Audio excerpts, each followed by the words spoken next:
Big boss Malayalam season 6 പുതിയ promo release ആയിരിക്കുകയാണ്. Easter എപ്പിസോഡാണ് പ്രോമോ ആയിട്ടുള്ളത്. നല്ല റോസ് കളർ കുർത്തയൊക്കെ ഇട്ടിട്ടാണ് ലാലേട്ടൻ വന്നിട്ടുള്ളത്.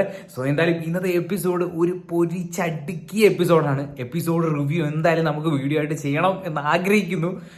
നിങ്ങൾ വീഡിയോ കാണണം കേട്ടോ. സോ എന്തായാലും പ്രോമോയിൽ നാളത്തെ ഈസ്റ്റർ എപ്പിസോഡാണ്. കേക്ക് മുറിയും അങ്ങനത്തെ കാര്യങ്ങളൊക്കെയാണ്. അതുപോലെ തന്നെ അർജുൻ ജാസ്മിൻ ജോഡി ആയിട്ടുള്ള ഒരു മീൻസ് എന്തോ വാക്ക് ത്രോയോ ഇങ്ങനെ നടന്നിട്ടുള്ള ഫാഷൻ പരേഡ് പോലത്തെ സംഭവവും പിന്നെ അതുപോലെ തന്നെ ജിൻഡോയുടെ ജാൻമണിയുടെ കോമഡി പരിപാടി, കേക്ക് മുറി കാര്യങ്ങളൊക്കെ ഉണ്ടായിരുന്നു.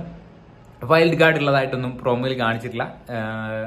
എനിക്ക് എന്തോ മീൻസ് വൈൽഡ് കാർഡിനെ ലാലേട്ടൻ കയറ്റി വിടാണ്ട് സെപ്പറേറ്റ് ആയിട്ട് കയറാനായിരിക്കും സാധ്യത.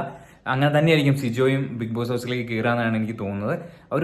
അതായത് ആരും വരില്ല എന്നുള്ള തോന്നിക്കുന്ന ആ ഒരു മൊമെന്റിൽ നിന്ന് അവരെ ഉള്ളിലേക്ക് കൊടുക്കുന്ന ആ ഒരു സംഭവം ആയിരിക്കും ബിഗ് ബോസിൽ ഇനി വൈൽഡ് കാർഡിന് എൻട്രി ഉണ്ടാവുക എന്നാണ് എനിക്ക് തോന്നുന്നത്. എന്തായാലും പുതിയൊരു വീഡിയോ ആയിട്ട് വീണ്ടും കാണാം. ഇന്നത്തെ എപ്പിസോഡ് പൊളി എപ്പിസോഡായിരുന്നു. അതിൻ്റെ വീഡിയോയും കാര്യങ്ങളും നമ്മൾ എന്തായാലും ചെയ്യും. നിങ്ങൾ വീഡിയോ കാണണം കേട്ടോ. അപ്പോൾ നമുക്ക് പുതിയൊരു വീഡിയോ ആയിട്ട് വീണ്ടും കാണാം. അതായിരിക്കും ബൈ.